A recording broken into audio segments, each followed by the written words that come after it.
Yeah, we tired of seeing this shit, man. All these interracial couples. All these the blacks and the whites don't mix. There's no such thing as gray. You're right. And with that being said, Bill Burr's wife a fucking DEI wife.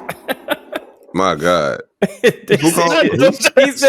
He said something about how the Israelis need to stop blowing up Palestinian babies, and they were like, his DEI wife probably made him say that. What the fuck does that even mean? Bro, they just making shit up. Like, they just, like, I swear to God, like, they have just turned DI into something completely different. Like, it's the new Nazi Black Lives Matter, how they turn that shit into something different. Like, it's like nefarious, scary. Yeah, we should fear DEI. Like, oh my God.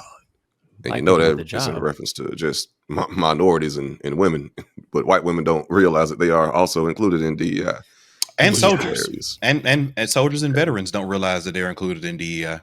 Yeah, like people say that all the time. Like when hack self, like people are like, oh, we just got to get the DEI hires in there. I'm like, he is a DEI hire. But by definition, they probably don't mean those ones. So they just mean the women and the blacks. They just mean black queers. Mm-hmm. Yeah, they just mean black people, women. They mean women for sure. Yeah. Minorities. Every plane that crashed, they like, was a bitch flying it? And it's like, no, that wasn't the case. Why are y'all so eager for it to, Bro, why the way you just hit that shit like that? Yeah, right. I'm gonna spit my fucking bourbon out, man. I had to control myself real quick. I'm I'm either gonna spit bourbon all over my shit, or I gotta rein it in a little bit. Just breathe it in, It's better going in than going out. Speaking of DEI, man, should we be focusing on DEI and like making sure this stays in the system, or should we just take it back to grassroots and build our own shit like we've been talking about for the last 100 years, but have never quite seemed to do? I love the impartial question format. Fucking layers. Should we do this shit? Fucking layer the joke in like an onion on this shit. Like, goddamn, the fuck. To no avail. Niggas always say, man, we should do. We should just start our own shit, man. We gotta buy back the block. No, but I mean, gonna keep saying what they been saying this whole time and not doing. Could we do that? But I feel like, there's that argument, which I find pretty convincing, which is that Black people have been successfully doing that multiple times, but it's been sabotaged through various mechanisms, in like some militarily several times. So, all right, folks. I want to tell you all about our brand new card game that we're putting in pre-sale orders for now. That it's shipping in April. It's called In All Seriousness. It's here, just like our podcast. It's got a range. It's got a spectrum. You know what I'm saying? It runs. It's got nuance. It's got polar ends. Every single card has two options: one thoughtful, intimate question to spark deep conversation with the folks that you are close to, and another that's just completely dumbass bullshit question to keep things completely unserious. You decide the vibe just like we do every single episode. And plus, it's double the cards of our last card game, so it's 100 prompts. That's 200 total prompts. Pre-orders are live now, so if you grab yours early, you get a discount. And if you're a member of the channel on Spotify, Patreon, YouTube, any of those, you get an additional 10% discount, which the code for that is in the Discord. So all the folks in the Discord have already been using that. Like I said, game ships in early April, so don't wait. Go to shop.wavingtheredflag.com to grab that, lock in your deck, and get ready for some of the deepest and dumbest conversations of your life. Now back to the show. I love it. Deep and dumb. Yeah, you know what I'm saying? Thank you for rocking with us. And I'm forgetting one more thing. Oh yeah, don't forget to sign up for, become a member. Definitely, you know what I'm saying? Become a member. It has perks and benefits. You get access to the full episodes now. So definitely that's a huge benefit. And then you get also access to like the full recordings, the lives that happened before, the access to the Discord. The community is growing day by day. Like every day I come in there, it's like somebody new in that motherfucker. Like say, hey, numbers grow daily, my brother. Yes, indeed. Slowly and steadily, because it's still a very, very small business. Don't ever get it twisted. It's a very small one at that, baby. You know what I'm saying? So thank y'all for being here. And yeah. I would say that I think people romanticize stuff like Black Wall Street or even things that didn't get bombed and blew out, stuff like Auburn Avenue in Atlanta, which was for pre 1930s was the richest African American neighborhood in the entire country. But I think people romanticize that and don't realize that most of those efforts to, like, in the Booker T. Washington realm of build your own, make your own bricklayers, have your own blah, blah, blah, blah, weren't as successful as Black Wall Street was, weren't as successful as Auburn Avenue was. And it's because you still have to have a competitive advantage in a massive economy. And that's actually and that's probably harder now than it was then. I think we probably could have did it to an extent, 70, 80 years ago. I think it's much harder now when you're not only competing against people with all of these competitive advantages and networking externalities and all that kind of stuff, but also that times another order of magnitude in the global economy that you got to compete with. I think it's harder now than it was then. Yeah. I don't have a good concept of it, because when I do think about, like, if you're trying to build capital and you're like, we want to make an EV company, or we want to make, a new large language model, so we need to build a fucking data center out in the middle of nowhere that's connected up to a nuclear power plant. Like, that costs a shit ton of startup capital to get, which there are a few Black people who have that. But then that's like, okay, well, now we have to touch up against the white economy in order to get the seed capital to do that. But then I also think, like, and then they can press you. But then also, like, you competition, you have to deal with the fact that, like, specifically with those examples, and you can think of other examples because that's what somebody else is going to do. But this is just an example. But if you just want to look at EVs, right? Not only do I have to deal with Tesla, which has all the networking externalities in terms of the supercharger network and all this kind of stuff, and they can give rebates, and they have market cap, so they can do So that is that. But also you have the Chinese companies, which are, in current state, eating Tesla's lunch for a third of the price. So it's like you have to deal with all that. And let's say you want to do anything, right? You got to deal with the people who own the raw materials to do that. You got to deal with the people who compete from a labor perspective, which honestly and truthfully in current state are probably not going to be Black people. So it's like all of this stuff about how you build your own. I think it was an idea that was worth exploring in mass again 80 years ago, and there are reasons why it got derailed, but now it's super complicated. It's very difficult. Can you speak to this? Because I think the first pushback that people would give when they're kind of presenting this idea of Black economics and, insular kind of like, let's just do our own, let's make our own cars, let's make our own airplanes, let's do all of the stuff that, that's not just entertainment. When people kind of start getting down on our kind of grasp on entertainment work and capital, is they talk about other races. So not white folks in America, but other ethnic minorities. So they talk about South Asian folks and what they're doing, or they talk about Asians a lot, where it's like, well, they are building some amount of companies within this, but I don't know whether or not that's true, because a lot of Asian folks who are doing well, they own small businesses, or they are working high level positions in white owned companies. So, but can you speak to that and give more context of, the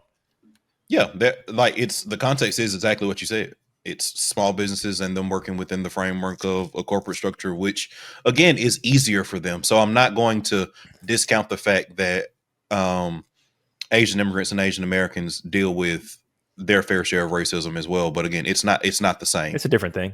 It's 100% different.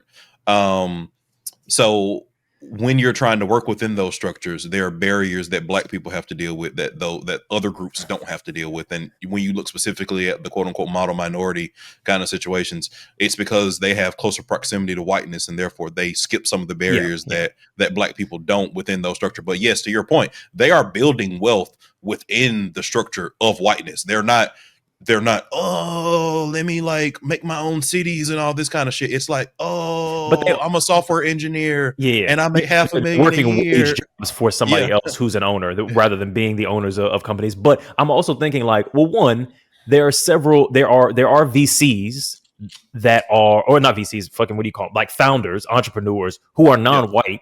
Most of them aren't Black. There are some Black ones, but there are a lot of Asian folks who they're starting a company and they're getting capital, yes, from the white economy, but they're building a company with themselves as owner, stakeholder, CEO, all that Yeah. kind of stuff. That seems like a significant and a divergence from what you're describing. So one, I also want to like this whole idea of like there's just like all this VC flowing is kind of also just smoke and mirror, right? Like most people aren't starting startups and getting VC and all those kind of situations. And most of the people who are involved with startup situations are workers that are being paid with equity, just like a regular worker is, and they're getting some form of I'm now an upper middle class person out of this, but they're not building this quote unquote generational wealth that you're doing, right? Like for example, I've talked about it on here before where I was saying that, you know, company not being known, where like there's a company that I would love to work for that owns that I'm like that my expertise would be very well suited for. And I just would love to get in there because the moment they go public, I'm a millionaire overnight. Like I'd take a smaller salary and do that. But also but it's also like a lot of this stuff that we talk about with Asian Americans is millionaire overnight stuff, and millionaire overnight stuff doesn't move an economy, right? I don't think people fully understand that that's not how you take over and own and run the block by being like a high earning like lawyer or a person who's making $500,000 like a year. There are a lot of Black people doing that. It takes a lot of structure. It takes a lot more than that to do what people want Black people to do. When you say you want to make a new Black Wall Street and you want to have your own and you want to build your own infrastructure and all that kind of stuff, this is not something that upper middle class niggas are gonna do. This is not something that upper middle class like VC waging people are doing. What do you think it would take if you think that it is a possible task, and if you think it's a task that other minorities do accomplish, if there are things that we can replicate from those minorities in America, and maybe there are barriers that have been placed specifically on us and not on them. So with all of that context in mind, if possible, what should we do? I think it's lobbying for government intervention. Okay. I think it's lobbying for what we want as a bloc. I think it's holding politicians accountable over time, meaning that like voting one politician in office one time in one space is not going to solve that problem. I think you pull those resources and again lobby for candidates that you want that do what you want to do, because you know the trillions and trillions that the US government can command and invest or divest from certain things that are harmful is what it will take in order for a group to move forward in the global economy. Like you're not going to be like a minority, 30, 40 million group and shift the landscape already starting several steps behind in 2025, in my opinion, without major government intervention. Okay. And then what would you say is the role of that?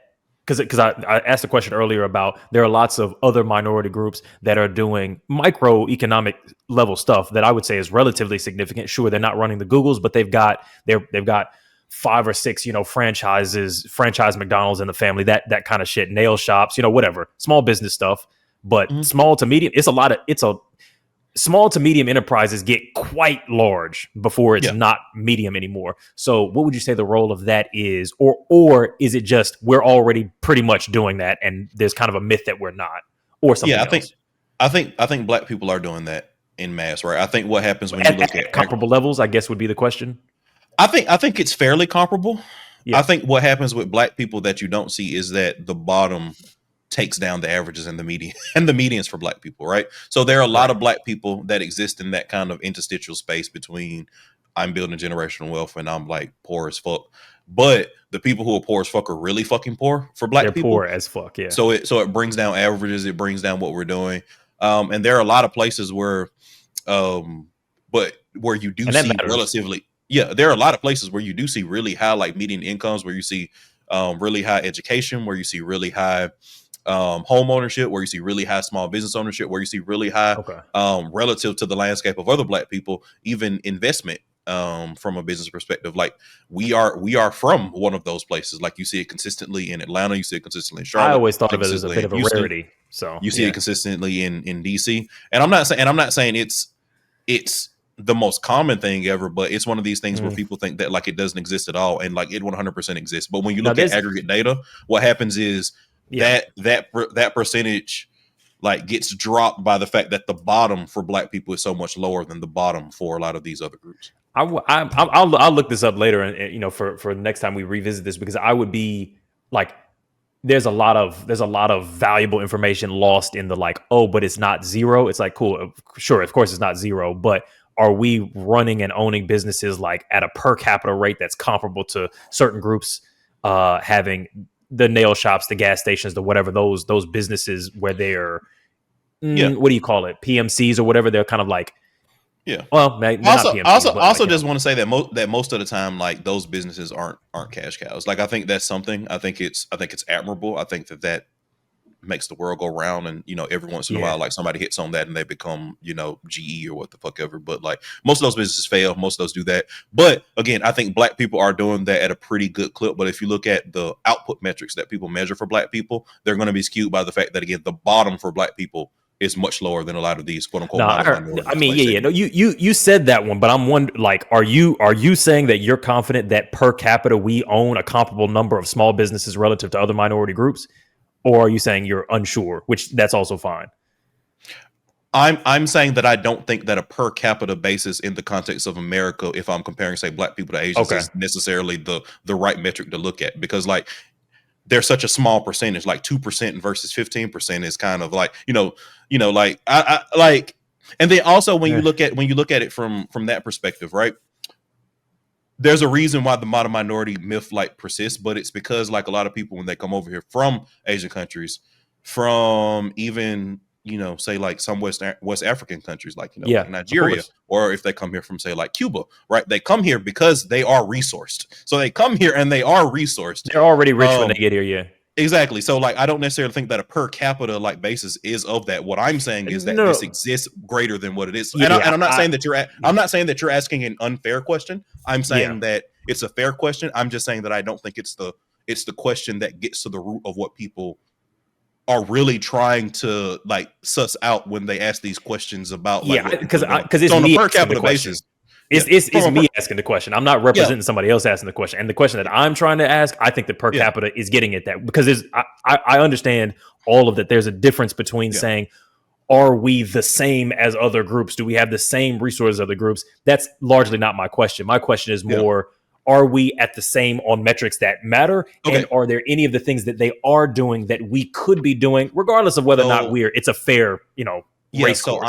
And I'm saying that I believe, which I've tried to kind of dance around a little bit, but I'll say it directly now. I'm saying to you, Eddie, that I don't think that that's the right line of questioning to even go down. Even for that, I think, I think that that's an irrelevant question to ask. Yeah, okay. With the caveat saying that like I don't think that saying like it's not zero is the right response for anybody to say, but I don't think that saying like these are comparable to like I don't think those are the right questions to ask, given what happens from the context of those things. Indeed. All right. Indeed. I'm too dumb for this conversation. I got lost. I got off on the wrong stop about 5 minutes ago. So I love it. You know.